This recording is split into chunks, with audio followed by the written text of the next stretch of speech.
তুফানের trailer release হবে না।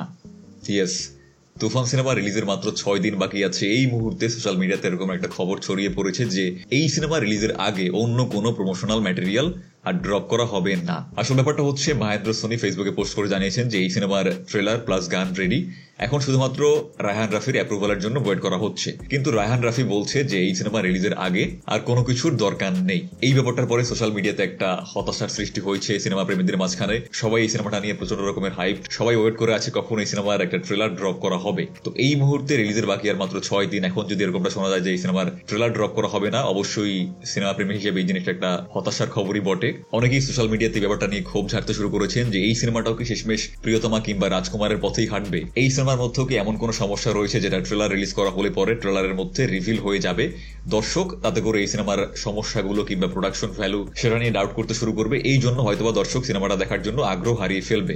এই কারণে কি মেকাররা এই সিনেমার ট্রেলার রিলিজ দিতে যাচ্ছে না? এই সমস্ত অসংখ্য প্রশ্ন, অসংখ্য ডিসকাশন অলরেডি সোশ্যাল মিডিয়াতে শুরু হয়ে গেছে। এমনকি পার্সোনালি আমিও যখন এই ব্যাপারটা দেখেছিলাম যে ট্রেলার হয়তো রিলিজ করা হবে না, তখন আমার কাছেও বেশ খারাপই লেগেছে, বিকজ আমিও ট্রেলারটার জন্য মুখিয়ে আছি। তো এরপরে আমি একটু খোঁজ খবর করলাম ব্যাপারটা নিয়ে, যে ব্যাপারটা আসলে সত্যি কি না। তো আপনাদেরকে জানিয়ে রাখি, হতাশ হওয়ার একেবারেই কোনো কারণ নেই। এই সিনেমার ট্রেলার রিলিজ হবে না এমন কিন্তু কোনো ফাইনাল ডিসিশন এখনো পর্যন্ত হয়নি। হ্যাঁ, এখনো চিন্তা ভাবনা চলছে যে এই সিনেমার ট্রেলার রিলিজ করা হবে কি হবে না, এবং সেটাও একেবারেই এই কারণে না যে সিনেমাটার প্রোডাকশন ভ্যালু ভালো না বা সিনেমার মধ্যে এমন কোনো প্রবলেম রয়েছে যেটা ট্রেলার রিলিজ করা হলে পরে এক্সপোজড হয়ে যাবে, দর্শক এই জিনিসটা দেখে আগ্রহ হারিয়ে ফেলবে। একেবারেই কিন্তু এমন কিছু না। আমি পার্সোনালি গ্যারান্টি দিয়ে আপনাদেরকে এই ব্যাপারটা বলতে পারি যে রায়হান রাফির সিনেমায় আর যাই হোক এমন কোনো ব্যাপার থাকবে না যেটা দেখতে গিয়ে আপনাদের কাছে মনে হবে যে আপনাদেরকে একটা ধোকা দেওয়া হয়েছে।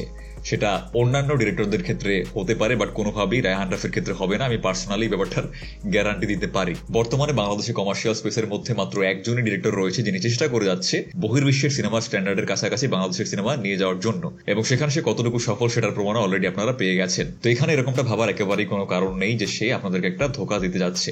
আসল ব্যাপার হচ্ছে, এখানে মেকাররা কোনোভাবেই চায় না যে এই সিনেমার গল্প রিভিল হয়ে যাক। একটা ট্রেলারের মধ্যে সিনেমার গল্প রিভিল হয়ে যাওয়ার অসংখ্য সম্ভাবনা থাকে, বাট মেকাররা এখানে চাচ্ছে যে আপনারা সিনেমা হলে গিয়ে আলটিমেট এক্সপিরিয়েন্সটা পান, এবং সেটার জন্য একেবারে এই সিনেমার গল্প সম্পর্কে কোনো কিছু না জেনে সম্পূর্ণ ব্লাইন্ডলি আপনাদেরকে সিনেমা হলে যেতে হবে। এই জন্যই মূলত মেকাররা এখানে ট্রেলার রিলিজের ক্ষেত্রে অসংখ্য চিন্তা ভাবনা করছে। তারা ভাবছে যে কোনোভাবেই যাতে মুভির এক্সপিরিয়েন্সটা ট্রেলারটা নষ্ট করে না দেয়। তাছাড়াও এই সিনেমার ওয়ার্ল্ড ওয়াইড রিলিজ 28 জুন। তো ওয়ার্ল্ড ওয়াইড রিলিজের আগে কিন্তু আবার এই সিনেমার কোনো প্রমোশনাল কন্টেন্ট ছাড়তে হবে, সেটা একটা গান হোক কিংবা ট্রেলার হোক। তো এখনই যদি সবকিছু ছেড়ে বসে থাকা হয় তাহলে তখন কি ছাড়বে? কোনো না কোনো একটা প্রমোশনাল ম্যাটেরিয়াল অবশ্যই হাতে রেখে দিতে হবে ওয়ার্ল্ড ওয়াইড রিলিজের জন্য। তো এখানে মূলত এইসব ব্যাপার নিয়ে অনেক চিন্তা ভাবনা হচ্ছে। সো এই ব্যাপারটা একেবারেই ভাবার কোনো কারণ নেই যে এই সিনেমার আউটপুট খারাপ এসেছে, এই জন্য হয়তো মেকাররা ট্রেলার রিলিজ দিতে যাচ্ছে না। মেকারদের এই ডিসিশনের সাথে আমি ফুললি এগ্রি করি, বাট এখানে আমি একটা জিনিস অ্যাড করতে চাইবো, সেটা হচ্ছে যে আমি পার্সোনালি মনে করি যে এই সিনেমার রিলিজের আগে, বাংলাদেশি রিলিজের আগেও একটা ট্রেলারের দরকার রয়েছে, একটা ফাইনাল পাঞ্চ দরকার রয়েছে। অলরেডি এই সিনেমা নিয়ে যে হাইপ রয়েছে, সেখানে এই সিনেমা দেখার জন্য অসংখ্য মানুষ ভিড় করবে, তাতে একেবারেই কোনো সন্দেহ নেই। বাট স্টিল রিলিজের আগে ফাইনাল পাঞ্চ হিসেবে একটা ট্রেলার ড্রপ করার প্রয়োজন রয়েছে, যেটা মানুষের রক্ত গরম করে দেবে যে না ভাই সিনেমাটা দেখতেই হবে।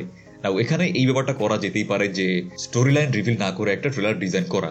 না, ওই ক্ষেত্রে ট্রেডিশনাল ট্রেলারের যে ফরম্যাট, একটা 2.5 থেকে 3 মিনিটের ট্রেলার, এটা না করে এখান থেকে একটু সরে এসে 1.5 থেকে 2 মিনিটের একটা ট্রেলার কিন্তু ডিজাইন করা যেতেই পারে। ইনফ্যাক্ট এটাকে ট্রেলার বলারও কোনো দরকার নেই। লেটস সে তুফানি অ্যারাইভাল, যে কোনো কিছু নাম দিয়ে একটা প্রমোশনাল কন্টেন্ট 1.5 থেকে 2 মিনিটের ড্রপ করা যেতেই পারে, এবং সেটাকে এমন ভাবে কাটা হবে যেটার মধ্যে কোনো স্টোরি লাইন, কোনো গল্পের ইম্পর্টেন্ট কোনো প্লট পয়েন্ট রিভিল হবে না। এরকম ভাবে একটা কিছু ডিজাইন করে রিলিজ করে দেওয়া উচিত।